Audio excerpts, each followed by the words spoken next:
Sup my dudes, Valkyrja, and the free-to-play grind continues, but I wanted today talk about my thoughts together as Star Rail of just grinding it incessantly to a crazy degree to where I'm already Trailblaze level 30.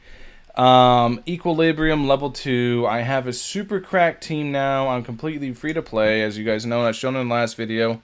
This is my team. It's Clara, Seal, March, and Natasha. If you guys want proof real quick that I'm free to play, I'm just going to show this. Just show.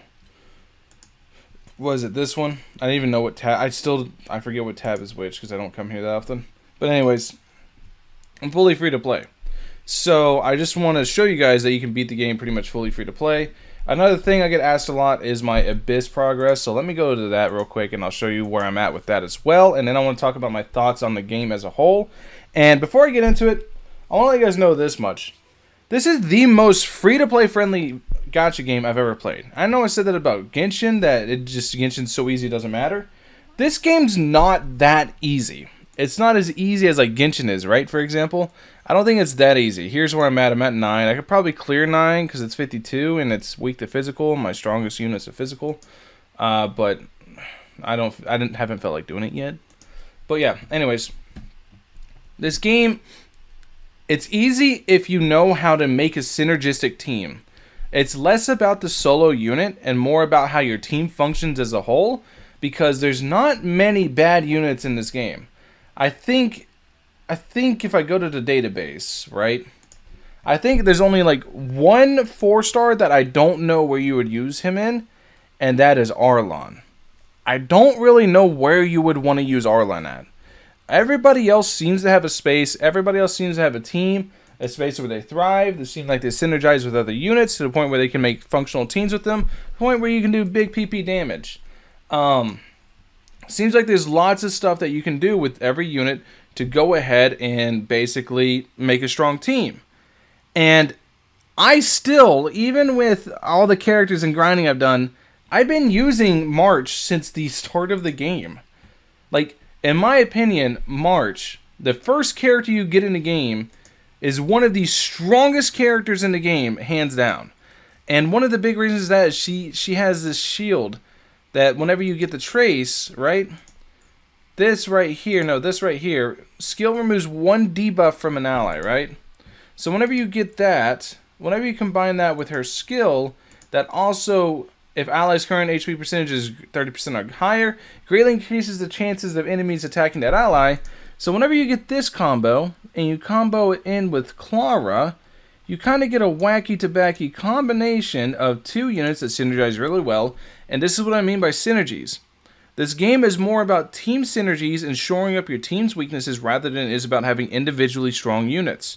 There are units that are individually strong, like Seele, right? But you want to have teams that kind of help her out.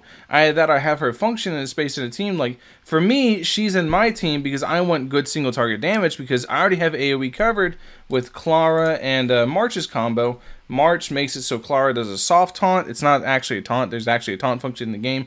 It's a soft taunt. There's still a chance that they might not target Clara, but makes it so the probability of them targeting Clara goes up.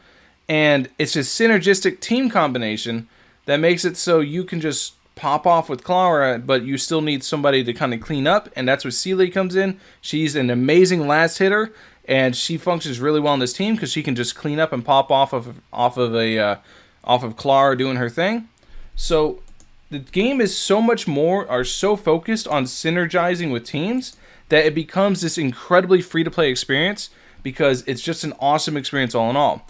And then as far as the gameplay goes, it's your typical turn-based stuff. You either like it or you don't. There's some aspects that you need to keep in mind, like whenever you are breaking a weakness, or whenever you're breaking a shield, whenever you're proccing weakness, the element or the type that you break it with actually dictates what status effect the enemy has after and what damages they take. It's actually really important to keep in mind what type you break with what weakness, depending on the debuff you want them to receive after. So that's another type of deep thing that goes into it, because turn-based is all about strategy anyways, and that's what the main focus of this game is strategy. So turn-based, you either like it or you hate it. It's one of the two. There's no in between. And I love turn-based, so I like the combat in it. But then you get to the story. The story is amazing. Dude, the Beloga arc, I'm going to upload my reaction to it eventually whenever I download the video from it. The Beloga arc is so sick. I'm getting over to the new arc that's in the, I don't know what this area is. I don't remember, is it the Xinsha Lofu? I'm pretty sure is what it's, how you say it. I don't know, I'm really bad at these names. I was bad in Genshin, I'm going to be bad here. The story is amazing all the way through. I think Honkai Star Rail is actually a really, really good standalone game. I think it's actually amazing, and hopefully it's going to be something that stands the test of time. I've been pleasantly surprised all the way through.